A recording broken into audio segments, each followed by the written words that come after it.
Welcome back to the desk for set number 2 of this Tuesday, the final week of the split. Yeah, that's right. Week 6. It all comes down to this. Yeah, hey, I got your back. Thanks, I appreciate that. Makes a change.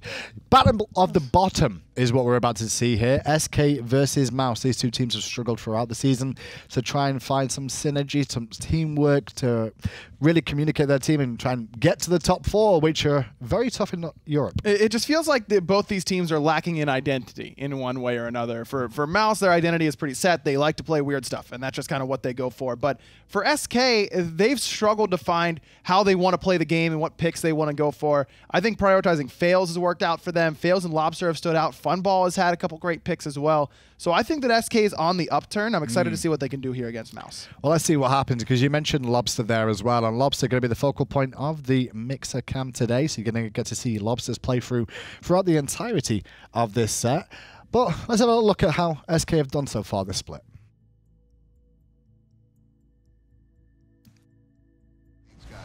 Came out in week number 1 and looked like they might have had something going, but had to change supports. If I'm SK Gaming, I've already F6'd mentally, and I'm looking forward to the summer and fall split. Clearly, something's not working. SK need to go back to the drawing board and start from square one.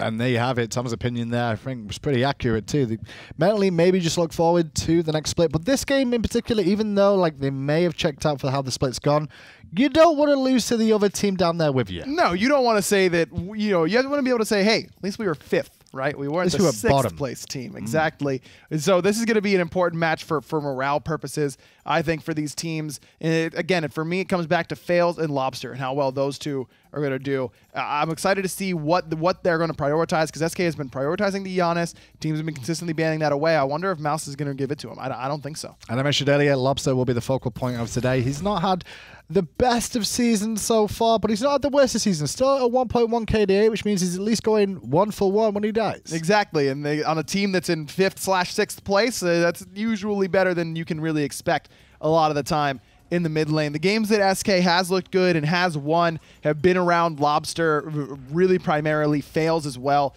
has had really great performances. Funball, that Freya game I'm thinking of against Obey, those are the really big performances that we've seen from these dudes so far. Just where's Ducky? That's what I want to see, where Ducky is. I want to see him step up in this matchup. He's going up against Nika, who is going. You got to prove that you are better than Nika at this point. Nika has struggled so far during his first split back in the SPL after taking a break for a while. This is the time where Ducky can show that he's still worthy of being considered at least a mid-tier SPL solo, because he really hasn't shown it so far. So that's all SK Gaming, but what about Mouse? I mean, Mouse this season, how have they been? Okay. They've had flashes where they pull out some weird stuff, and I'm like, okay, this is kind of exciting. You know, I can get behind a little Agni support from time to time, but it hasn't really panned out. Cherryo hasn't been particularly consistent. In jungle, as I mentioned, Nika hasn't looked as good as a lot of fans probably would have hoped from his time on that old Sanguine roster. And Jermain just hasn't been here. Jermain just has not been that hard carry in the ADC role. Part of that is meta dependent. ADCs just aren't as strong as they used to be. And also, I think Jermain has just had a disappointing split thus far. Well, let's take a little look back then, I guess, at how Mouse's split has gone so far.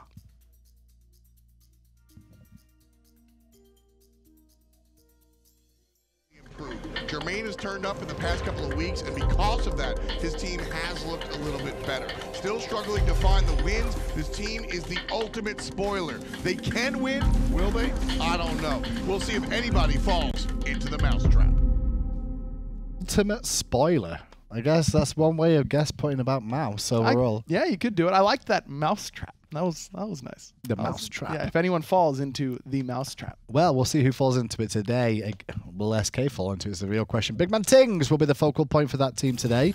We'll get to see him in the mid lane. And he's been the bright spot for Mouse so far. He has really impressed me in his mid lane and how well he has played. I was worried about his God pool at the beginning. It was just Discordia first pick every game. And then Warrior. Towards the beginning of the year. Okay, and then the Warrior. We can forget about those. But outside of that, since he's expanded that God pool, BigManTingz has been very impressive. This has been a good split for him, not just for, you know, a bottom end team, but in general, he has looked good. It's a hard thing to do, transition from support role into a new role, and we've seen players like Incon in the past try and do things like that don't always succeed. Mid lane is a different kettle of fish about what you expected to play, but I do feel BigManTingz has shown that he can hang in the mid lane. I don't know how high up the standings he goes, but, you know, he can hang there in the Pro League. No, he's certainly worthy of being an SPL mid, and I think that was not Best you something can I hope was for. going to sign in on at the beginning of this split. I would not have been agree. surprised to see him struggle and try and go back to support, but he has clearly shown that he's willing and able to play the role at this level. Well, that's the two teams here today. You guys are going to have an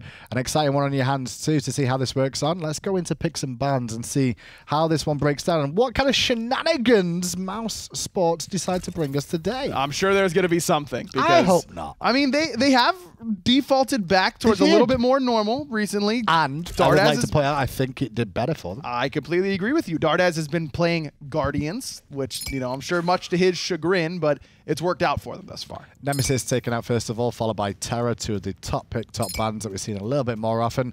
And then outside of those two, well, everything else gets kind of up in the air to an extent. Achilles, Toth, yes, they get banned out, but we've seen lots of new Wars, we've seen Circuits, we've seen Dardez, Janus is even, but Janus slips through. Yeah, I'm a little surprised at the Thoth ban for Mouse. Thoth's kind of fallen off among pro players as one of those top mages, but Lawbster still plays it very well. He still favors it pretty heavily, so not a real surprise. The Mouse trying to focus him out and taking away the Janus from him as well with that first pick. I like that sequence.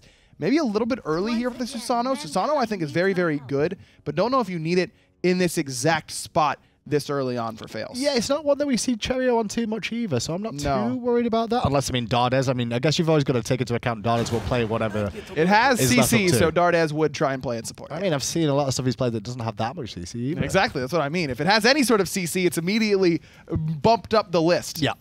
Chulainn in response from Mouse to the new Susano. So SK, we mentioned it's very much about Faeles and Lawbster and how well they play. They have their 2 picks already. No surprise, but Funball as well has been right there with them. I think that Funball, towards the end of the split in particular, has really turned up his level of play. So a little surprised that SK don't prioritize him. At Mouse, go to prioritize Jermain's Rom. It's new season, doesn't matter. It's still going to be a Rom selection for Jermain. Cabrakan ban. Cherryo. I know, I'm just like, wow, Cabrakan, but we're going back there. They're really focusing on to him a little bit there. Cabrakan and Hunbat's taken away from Cherryo's potential god pool. Rama, Chulainn, obviously Chulainn more than likely in the solo lane there for Nika, which will more than likely be against Ducky Sobek. These are 2 gods that we've seen in the solo lane time and time again. Yeah, that's what I'd imagine. And so a little surprised that no Circuit ban for SK. That's been a god that, as of late, Cherryo's played a little bit more of and looked pretty good on, honestly. And leaving it open all the way down here kind of surprises me. Athena locked in, so could go for the Circuit. That would mean a lot of global pressure, but of course not. It's going to be the Athena Nox. So I said that I wouldn't predict any more Mousesports drafts, but I'm going to break my own rule. Athena Jungle is the obvious pick here because Nox support for Dardez, but this is classic Mousesports, Elevate, whatever they're playing. But I love this Chiron pick in response. Why? Because it cleanses, Graham. And yes, pro players actually do it. It's going to cleanse away the taunts, going to cleanse away the root and silence puddle combo. Love this Chiron pick. Perfect. Who's your money on for game 1 then with how this is broken down between these 2? As much as I love that Chiron pick, I don't love the rest of SK's draft. I think they're lacking pressure in the mid lane. Susano doesn't turn up until the mid game stages. And Athena Nox is too much of a classic combo. Plus the Rom, I think I've got Mouse here. All right, well, let's find out if Agro's right. You guys at home, let's get over to the casters. F. and Anatoly standing by to bring us the battle of the bottom. Thanks a lot, boys, and absolutely got to agree with Ryan. Mouse here playing for nothing. They've got their picks. They've got what they're comfortable on. Across the way, SK also playing for nothing, but I think things are a little bit more comfortable on the side of Mouse. Well, they got the Nox. That's what it's all about. Dardez rocking that support. I like the idea here with the control. Even having Cherryo on this Athena, this is the traditional style between these 2 players, showing it here in week number 6. Chiron is perfect selection, but I think there are too many issues for SK Gaming coming into this set to really find that win. They only have 1 win, and surprisingly against Obey, of all teams, the kind of a top-end team that was a little bit left out of the conversation. As things go on, we'll see how they remedy that one and if they're able to fix it. But here, Mouse, SK. Mouse looking really clean here, at least with the draft. We'll see if everything comes to fruition on the battlefield. And I think that Obey was an interesting matchup for SK to find the victory there. They were struggling a little bit here, but SK couldn't find the victory in week number 1 against Mousesports, and that's why I kind of have my money still on Mousesports here. Totally thinking Mouse. The desk also thinking Mouse. Let us know out there in Mixer Chat how y'all are feeling, if you think it's going to be Mouse or if SK are going to tie things up and wind up with a second win of the split. It'd be really nice for them going into the summer and then eventually the fall for them to tune things up here. Let's jump into it. Game number 1 between SK and Mouse. Watching these teams come out during the regular season has been a lot of fun, mainly because of their interesting picks. Mouse known to really stretch things before even the world of Season 5. I thought towards the end of Season 4 that there really was very few gods, if any, that weren't playable at the pro level. And I think looking at Season 5, people have adjusted to that a little bit more so. Mouse definitely led the charge there, though. And definitely leading the charge in terms of different relic selections here. We've seen so many Guardians going for these upgraded sprints, trying to be more aggressive. So not only are the picks kind of expanding here, but also with the starts and strategies. Even the warding placements have been a little aggressive here. You know, 5-man grouping from SK Gaming, making sure that they ward above Mouse's speed buff to see where Cherryo is going after the speed. Something important that I want to drive home here is the fact that just because you're not playing quote-unquote meta, that doesn't mean that you just throw all caution in the wind and you don't have to think about your composition. Dardez playing this Nox support, very, very interesting, but what he does lack is initiation. He's got a great punish and a great anti-initiation, right? When you get jumped on, you can lock them down with the trouble puddle and then leash them in. But how does a Nox really start a fight? Well, that's where Cherryo comes in the jungle. That's true. You could have Athena start it for you, or you can have Nox do her long-range artillery ultimate to mitigate a lot of that damage. Keep in mind, that ability not only does damage over time, but it also will prevent you from doing as much damage as you would like. 40% damage mitigation, or damage reduction rather, on that ultimate. I like to see that one. I like to see that one once the fish has been sort of hooked, right? Because if you launch that ultimate out, I just run away. That's true. And then I re-engage. So for me, watching and Dardez is very good at this. He will use that on the re-engage. SK Gaming looking for the purple invade, and looks like they will go ahead and at least take the little guys out. WhoDaBest here making the flank from around the corner. So, and won't really find anything. So you proposed a hypothetical of like, okay, if you see the Nox ultimate coming, you're just going to disengage. Right. But how are you going to disengage from BigManTingz on the Janus? Throwing that through space and time makes it difficult with all that mobility on top of it. That's a huge point there, and a big reason why I think we see this Janus pick day in, day out in the first half of the draft. BigManTingz, not the only middle laner here like in the Janus. First pick a number of times in our last set when we got a chance to see Rival take advantage of energy in 3 games. And even over in North America, we still see the first pick Janus. Character just brings so much to the game. It's just able to be so flexible between offensive and defensive measures. You hit one good ultimate, it's almost as good as the Scylla ultimate. I mean, Scylla ultimate can single-handedly change a game out of Tully. Just one Scylla ultimate. One Scylla ultimate. That's all it takes. That's all it takes. And so does one Janus ultimate. Janus ultimate a little bit different. It can mean the difference in the end of the game. I think, was your team one of the few successful Janus dropship wins? I think we were at least the first publicly to do it. Yeah, that was where we saw some Phoenixes go down. And I remember Janus being early in the day. I referenced Toli's career. That's how long ago it was. But watching them go through, it was really fun. You all just hid in the jungle and went, meh, and then came through the Janus and won. And I remember the enemy team going, what just happened? It's a good performance, honestly. I mean, it's great. It was solid. Dropship. Fantastic. We just did it. Did it. Nice stuff. Executed it. Man, that's all you're going to give me? Perfection. Domination. Every time you reference Toli's career, that's all he talks about is how perfect it was. By the way, we were making fun of your Ra in chat before. Oh, anyway, yeah? Wow. Watching this one though, some more oddball picks, which are close to Toli's heart, always bringing them out. But again, like I said, it's about how they fit into the composition. You can't just pick a Ra solo if you don't have the tanky frontline elsewhere, which is why I've always loved Mouse's approach. Because like I said, when they go to the Nox, they usually have Cherryo on the jungle, and it's not just picking things for the craziness of it. Cherryo has always preferred to play that front line. So his team sort of builds around that. Always picking the Guardians here in his days with Elevate as well, being able to have that triple Guardian, double 100 composition. It's where their foundation kind of was building off of. Play towards your strength. Know where your weaknesses are, obviously, but make sure that it's not going to hinder you too much. We'll get back right into the action here. Left-hand side, Mouse have the pressure, to put it lightly.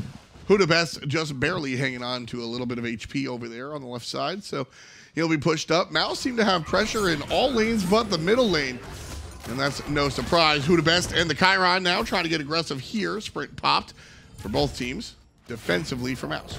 Good cripple also from Jermain, preventing Funballer from charging any forward, and that's what it's all going to come down to here. Yeah, you have sprint upgrade from WhoDaBest on one side, but a normal sprint is good enough just to disengage from Dardez here. That's going to have his build completed slightly faster, starting off with the boots one. Chiron able to really find that long-range shot is going to be really important for getting the stragglers out there, right? Even if Ram goes to the sky, he can be hit by that secondary follow-up from the Chiron. A lot of option for him there. And not only that, on the flip side here, if Dardez roots Funballer like he did earlier, WhoDaBest can't even body block Jermain's shots. He's just going to turn those arrows astral form, shoot through, apply a few additional slows, maybe even chase him down just for good measure. Different styles between these two hunters. Jermain opting for the lifesteal here.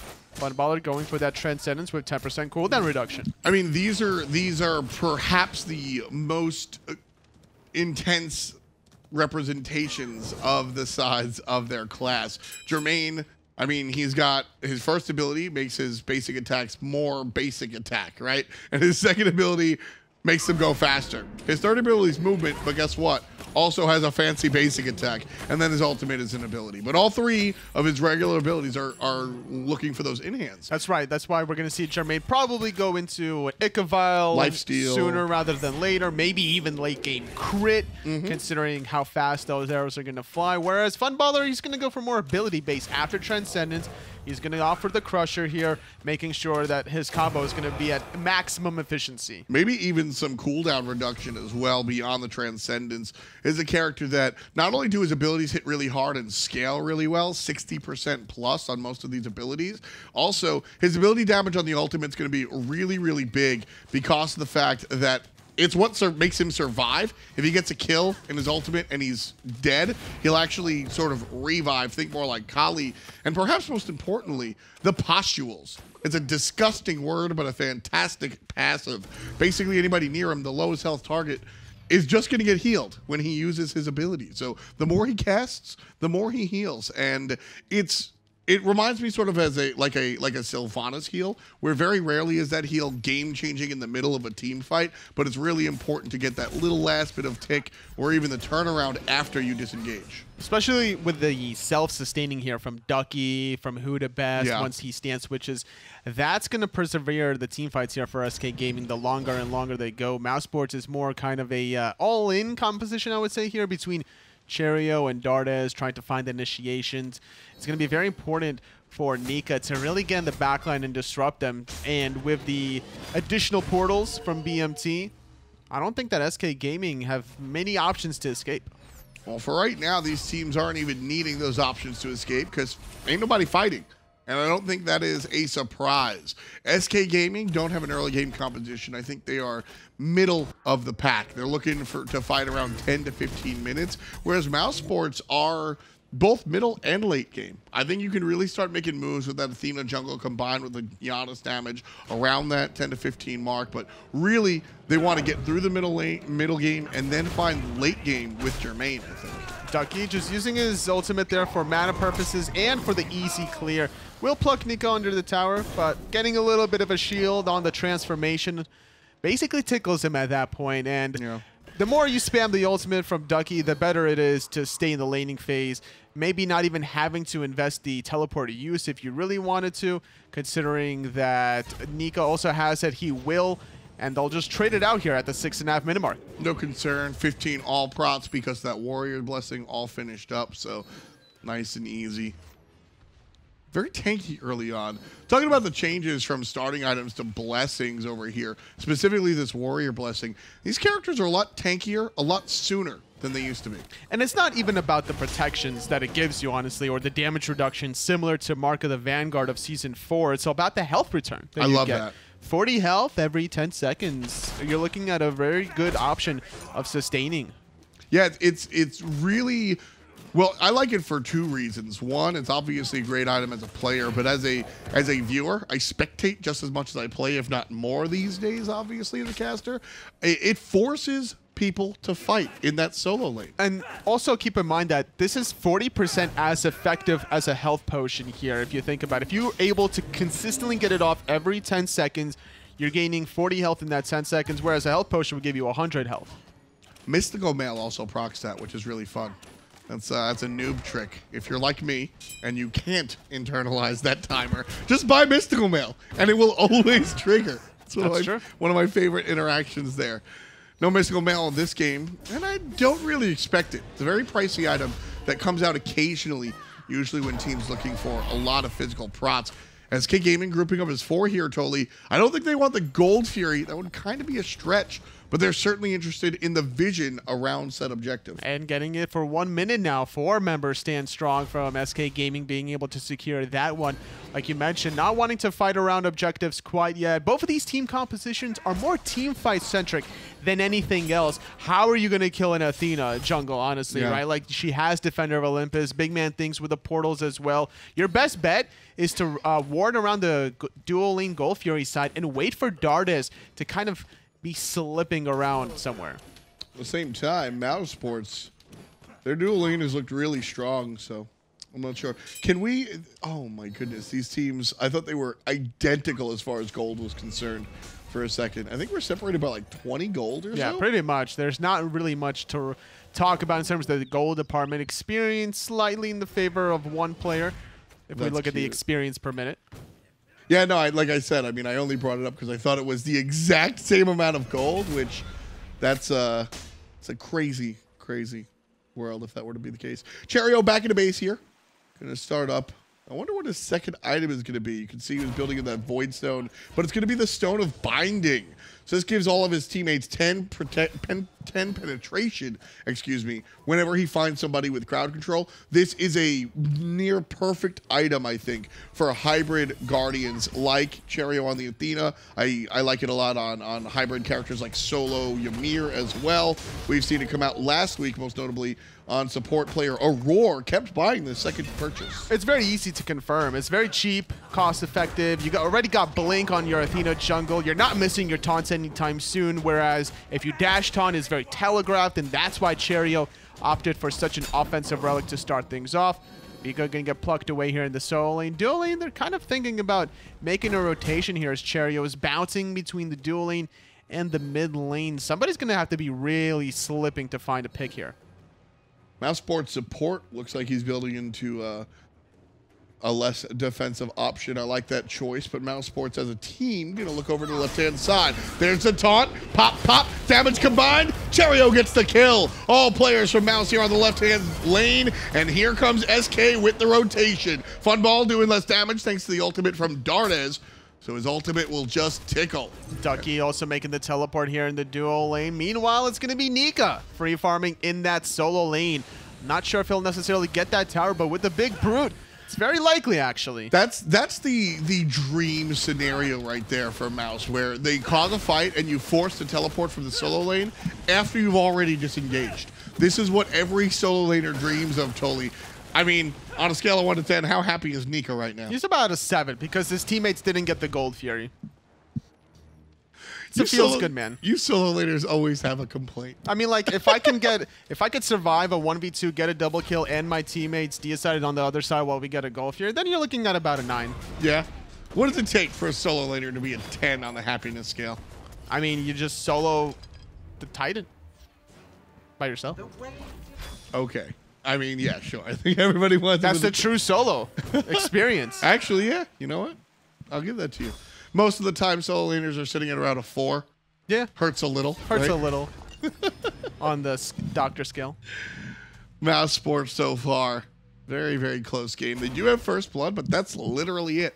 Everything else tied up, and in fact, SK Gaming able to bite back just a little bit. So we were talking about what SK would need to do to kill Mousesports, which is, you know, maybe find Dardez on one side, but we didn't talk on the flip side where Mousesports actually targeting out WhoDaBest there. I like the fact that they were all grouped up, Mousesports, on that jungle side, even above their own wards, ensuring that SK weren't going to spot them out there, and caught the rotation there. After SK cleared their wave, WhoDaBest was going to go to the next buff available and ran into trouble. So here's an interesting point of conversation. The term is support, right? Not tank. And I think that's very important to internalize. This support Nox has a ton of crowd control and everything you want your traditional support to have, except for tankiness. She's not going to be able to initiate, and she's not going to be able to be that front line, but that's okay.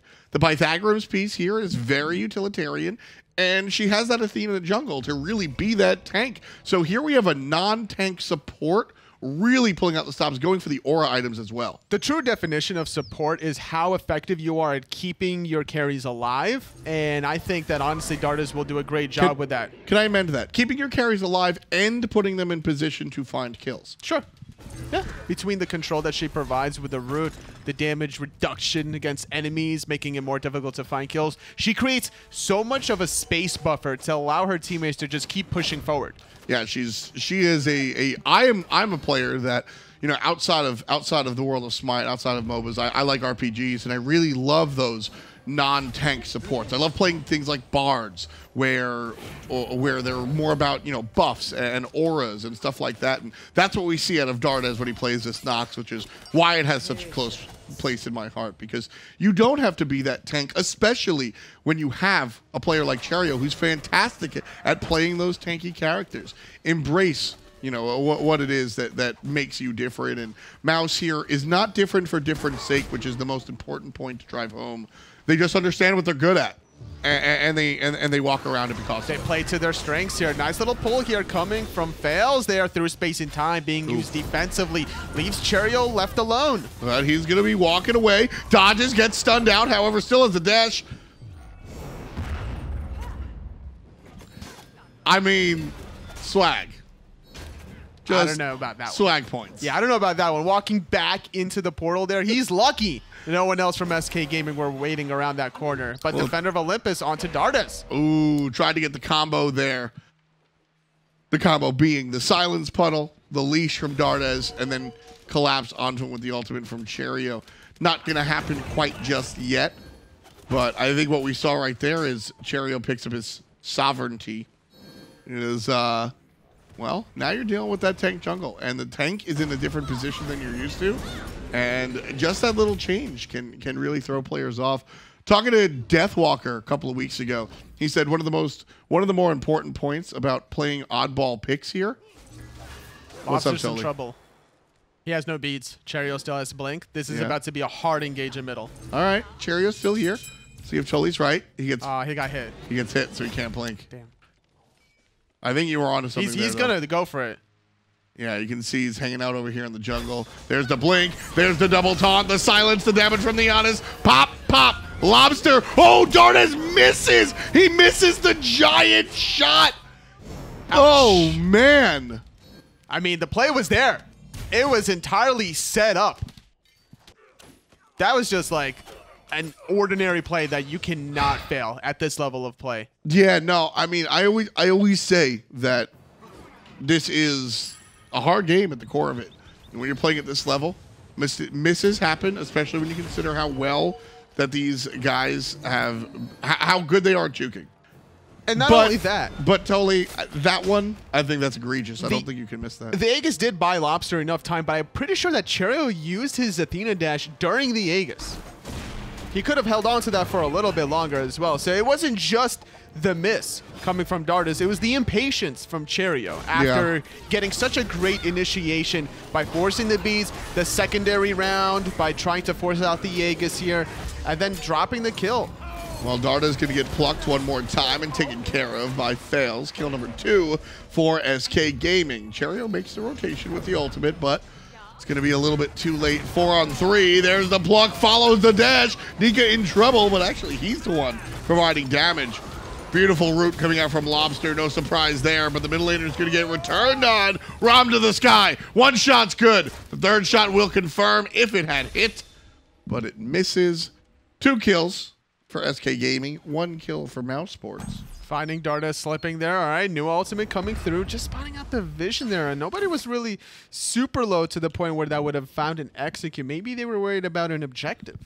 I think that's exactly what Mousesports were worried about. SK Gaming got the single kill and, more importantly, chased out the objective confirming ultimate from BigManTingz. So I think what had happened was SK said, all right, we cut Mouse down. They don't have much, but we're leaving now. We want to make sure that Mouse doesn't respond with a sneaky objective like we've seen so many teams do so far. Without a satellite ultimate, though, they could go for it now if they have Sentry Vision. Ram is at a great point with these 3 completed items. Evolved, Hunter's Blessing for their attack speed and basic attack damage. Rage starting to building up here as well. So these team fights, very important now for Mousesports, especially once Nika finishes that Hide of Urchin. Love the choice of going early crit from the Ram. No players have the Thorns on the right side. Already starting to hurt WhoDaBest. The tank gets hit for about 200. What is Cherryo doing? He's kind of waiting. Yeah, he was waiting there. I wasn't sure if they saw him. So he's walking right into the middle of everybody, and Lawbster just smacks him up. There's going to be the toss over, and Dardez falls down. Ducky going to get credit for that one. And BigManTingz just staying all the way back. The door open for the Gold Fury. SK Gaming going to look at it. Not a good look for Mousesports, dropping 2 members because it's Ducky serving everybody up. There's the transformation. He gets pulled, and he's still going to find a kill. Nika takes care of Faeles, who actually pulled him. Where's Jermain going to fall? Oh, he falls right into the nonsense. Funballer doesn't wait a second and takes care of business there. SK Gaming with 5 kills so far. Doing great in that last exchange. Looking after this one, Tolly, I think they're going to push up and look for the Gold Fury. They're definitely going to try to go for something here with the Athena now coming back up here momentarily. So right now, Gold Fury started, half HP already. Cherryo reconnected, so I don't think we're going to see too much of a pause here. Just kind of died while he was, unfortunately, DCing. I think that's what kind of happened there. He was having some internet issues around the Gold Fury. SK Gaming took full advantage of that. Dardez trying to kind of help out, mitigate some of the losses there. He got caught in a sticky situation. Ducky was basically plucking everybody from Mousesports in. Yeah, rough stuff. Cherryo, of course, plays from Egypt. We've seen it once or twice, but his talent frequently outshines a lot of the riffraff. So unfortunate play for Mousesports, but SK Gaming do go ahead and take the lead, a very small lead, which is more important.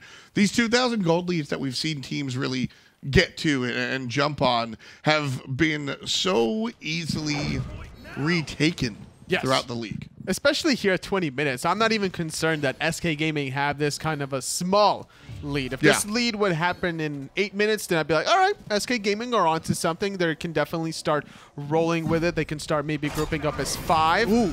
And Cherryo, though, yet again plugged in. Ducky doing a great job on this Sobek, but the big ultimate, not going to be enough. Big ultimate from Dardez still going to lower the damage, but Jungler falls. So does the solo lane.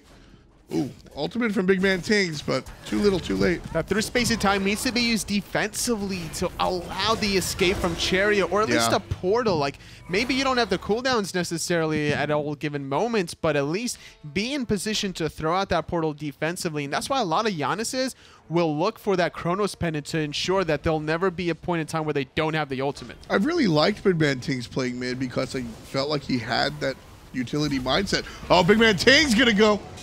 So close. You needed to do it like maybe a quarter, half a second earlier. I really thought we were going to get it.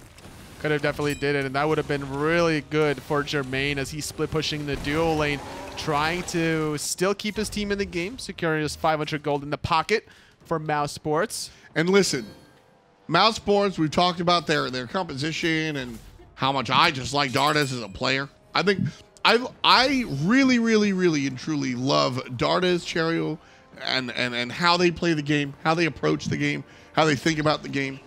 I think that they are very, very intelligent players.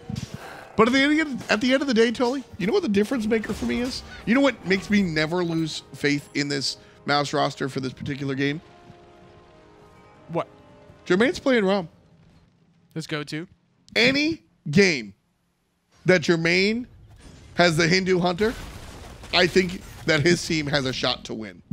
This guy is that good on this character. As long as he has the red buff, I have high hopes. And looking at the opposite end, there's no Thorns. There's no Hide of Nemi Alliance. We saw a vote on the Jingwei get unpunished in games 2 and 3, I believe, where there was no thorns on the opposite end of it. And yeah, we could definitely see Jermain go off here, even though SK Gaming, you know, are pushing up here in the duel lane, getting that tier 2 tower. The question is, can they continue on the Phoenix? This is prime time for this Hunter. Not too much of as far as physical mitigation across the way. You got a breastplate of valor and a spirit robe that's going to stop everybody. But there's a sovereignty, and that's about it, right? This executioner crit build is going to really hurt. And this is prime time for a Rom Hunter to come up with this triple kill that opens the door for a lot more. As long as he's not hitting Ducky, because I think he's going to be building into that Mergardian mail, trying to slow some of that attack speed down. And keep in mind, when you throw out that Astral Arrows to do more damage and apply the slow, that could accidentally clip the Croc.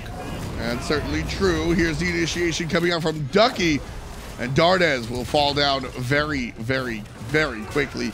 SK Gaming 5-on-4 here in the middle lane, and that one goes down simply. And the rest of the team gonna chase and push. Funball gets the kill onto Nika. It's a 5-on-3 now. Cherryo pops the ult, and SK Gaming on the retreat. SK Gaming playing lights out here, punishing the transgression from BigManTingz that was split pushing in that solo lane. Did secure the team of Mousesports the tier 2 tower, extra 1,500 gold, but at the end of the day, losing your middle Phoenix might not necessarily be worth it here, because SK Gaming are starting to run away with this lead, which was about a 2,000 to 3,000 gold lead maybe 3-4 minutes ago. Now almost 8,000, about to be 10. Yeah, and that's really the change that I get concerned about, the 10,000 gold mark. With that in mind, look how late it is. This is the part of the game where teams don't mind falling behind absurd amounts of gold, because 5 more minutes and it doesn't matter. Teams really push to stay local in the gold prior to this moment. But at 25 minutes, 24 minutes in here, totally, I'm down 10,000 gold. I say, listen, defend one more Phoenix and we're 6 slotted, and that 5-digit gold lead means nothing. As long as Mousesports can stay grouped as 5, yes, they do not need to split push any longer here. Any sort of missing piece to the puzzle means that SK Gaming are just going to walk away with a clean W in the first game of this best of 3 set. And considering how the last set happened in week number 1 between these two teams, SK were struggling against Mousesports. So definitely taking it to heart here in the first game. 5 players grouping up on the left side. SK Gaming looking for the Gold Fury, and they'll successfully get it with a little bit of help from BigManTingz, tossing out the through space and Tim. Doing a lot of damage there, almost stealing it, but that could be a trigger sign now for SK Gaming to kind of force something here. No towers remaining to secure, but they can easily still go for at least a Fire Giant that's coming up in 30 seconds. No Chronos Pendant. That was going to be my question. Fire Giant's down, Jungle's down, Gold Fury's down. What can they force with everything down? You're just going to go for the Fire Giant here. You don't have to worry about through space and time, though. It's up in 20 seconds. But with everything down, the only thing you can force is the issue. You said it, not me. Actually, hilariously enough, Portal Demon, or excuse me, Pyromancer started here by SK Gaming. I'm a big fan of Magic, and one of their commentators actually uses the phrase "force the issue" all the time. Oh, I saw it. Marshall Sutcliffe uses it all the time. I use TweetDeck, and I actually have a separate tab of anyone that tweets "force the issue." I see it. Everybody tweet at Anatoly, at IG Anatoly. Force the issue right now. And even if you don't include it, you'll wind up on his tweet deck. SK Gaming winding up on the top of this one so far with the Fire Giant around their waists, fashioning the new belts. 13 thou in the lead. Mousesports, as I said, very close to that 6 slaughter. Still not an even game, though. They need a little bit more time here, Toli.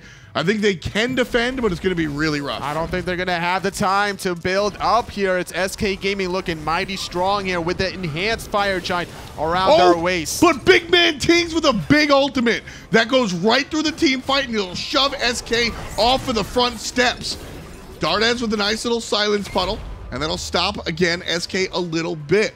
all of these little stops are really important. This is the sustain that you get from the Fire Giant and the Chiron as well. All that damage is basically gone. Cherryo blinks in the backline. A nice little pull from Faeles. And the damage coming from Lawbster. Mousesports, Middle Phoenix has respawned, but Jermain's life is gone. There's the flip. Dardez hanging on to a thread as he falls down there. Ducky again on the good side. All 5 members of SK Gaming shifting over to the mid lane Phoenix. It's up and now it's down very quickly. Funball and the squad are able to take care of that one, half HP. Now continuing the fight. That's a pluck. That's a dead Nika. Funball again with the last hit. 5-0-5 for Chiron. And everything looking clean. SK Gaming gonna take game number 1. Dominating performance here from the black and white squad. 12-2 here. Not even comparable to their first week performance. No, not at all. And of course, there's a conversation to be said about, you know, relative competition and all that. But Mouse, Mouse has been the team that was improving throughout the split. SK unfortunately had some troubles, but Mouse is the team that did actively improve from week 1 to 2 to 3 to 4 to 5, and now here at 6, still looked better than they did in the past. But SK Gaming just took that step forward. It was just unfortunate that it was such a slow start here from Mousesports. They did find the first blood there on WhoDaBest, but they never kept doing the same thing over and over again, trying to lock down Faeles in the jungle. They couldn't really look for the rotation here of WhoDaBest, and their composition of Athena and the Nox didn't really work hand in hand after that Gold Fury engagement. Well, right now, it looked like a team victory from this vantage point, but let us know in Mixer Chat who you think took home the MVP. Totally, if I had to ask you, who would you say? Nika. Sobek. Yeah? Sobek Really? was definitely plucking in a lot of people that allowed SK Gaming to find the easy kills. Honestly, it's the setup man in my mind as well. Sobek seems to be the crocodile that's up on top. Do they agree? Hindu? Aggro? Question mark? Well, we'll find out once the fans vote at home. How do you feel about the Sobek? I thought Hey, Ducky Sobek. played great. I mean, he had one of the better performances so far. I completely agree with Anatoly. He was consistently serving up everybody on Mousesports straight into SK, and Funball and Lawbster were there. Sobek Nuwa is such a great combo because you can set up for that Clay Minion Sun so easily. You just get to follow up and perfectly, and the CC chain is great. SK looked good there for the first time in a while. WhoDaBest has continued to impress, specifically on this Amaterasu. I'm still not convinced that he's a long-term solution here for SK, but his Ama is certainly SPL level. Yeah, I think it's going to be the interesting one going into this then in game 2, especially with the break coming up in the season. Who SK end up looking at in their support role, because they've said themselves WhoDaBest has been a temporary stopgap for the split. They have been looking elsewhere. Maybe WhoDaBest ends up taking that spot. Could be. I mean, if he continues to play like he did right there, I think it could be. I'm worried about the God pool. You know, the Ama, as I said, has looked really, really good. The others leave a lot to be desired. MVP of that game was the Sobek, played by Ducky, just so you guys at home know. A nice little look at the stat line there. 3-0 and 9. The Chiron had a good performance for Funball too. I believe he didn't die either. Yeah, 5-0 and something else. So those two, we are kind of ranting and raving about Lawbster and Faeles, but it was Ducky and Funball in this one who did a lot of work. But I love this performance. Exactly. This is what you need. I mean, if we're saying two names like Lawbster and Faeles, and then the other guys come up in the names that are spoken about more, that means the team's working better as a unit as a whole, which is a good thing. We're not looking for a superstar. We're looking for a team unity. And that's what SK has really been lacking. Unity as an entire squad and consistency as an entire squad, whether it be in their picks and bans or in their actual play in-game. It's one of the first times that SK has looked like they were working together well as a unit, as well as their gods worked together well at the same time. Good game.